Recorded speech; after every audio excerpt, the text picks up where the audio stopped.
Hello everyone, I am Kanika and I want to present today on information security and assurance. Security is the foremost important aspect for any organization to consider.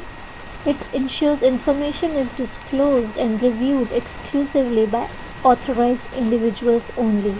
It protects any organization from serious legal liabilities. Businesses must protect not only their own information assets but also those of customers, employees, and business partners.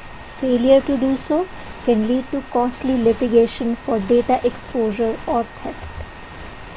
Let's see how an unauthorized access can damage a corporate system. Any unauthorized user from the client side can hack and send viruses and worms to our corporate system that can lead to theft of data, copying of data, alteration of important data, and failure of our hardware and software. So it's very important not to disrupt our work and protect our important information from such hackers. Why systems are vulnerable? There are vulnerabilities from internet, wireless security challenges are there, and there are malicious softwares like viruses, worms, and spywares. We need to protect against them. What kind of controls we have that can get affected? These are softwares and hardwares involved, people, our employees and customer, and of course the data security is always at risk.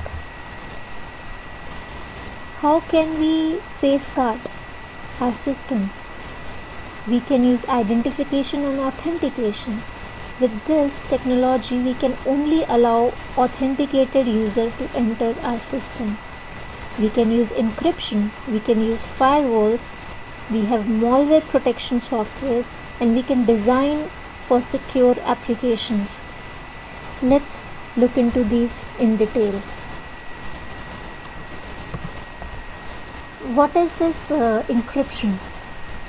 Encryption is actually, we can do it with two different keys. There is one private key available and one public key available. The keys are mathematically related so that data encrypted with one key can be decrypted using only the other key. Maintains the message integrity, the ability to certain that the message being sent arrives at the proper destination without being copied or changed. There is a digital signature code which can be attached to the message so that can be verified at the origin and the contents of the message are safeguarded. Here I have a picture how encryption works. As you see, there is this public key which is being sent by the sender, and the actual message gets scrambled, like nobody can understand this mathematical message except the recipient, because the recipient has the private key. There are firewalls involved. We can have firewalls like with ports, we can arrange some protected ports, we can have hardware and software controlling the flow of incoming and outgoing of our network traffic. We can have intrusion detection system. Full-time monitoring tools can be employed to corporate networks to detect intruders. We can install antivirus softwares that check computer systems and drives for the presence of computer viruses and can eliminate the virus from the infected area. Encryption and public key infrastructure. We all know about SSL, Secure Socket Layer, and its successor Transport Layer security. These are the protocols for secure information transfer over the internet, which enables client and server computer encryption and decryption activities as they communicate during a secure web session. In our company, we develop certain softwares which work only over these SSL layers.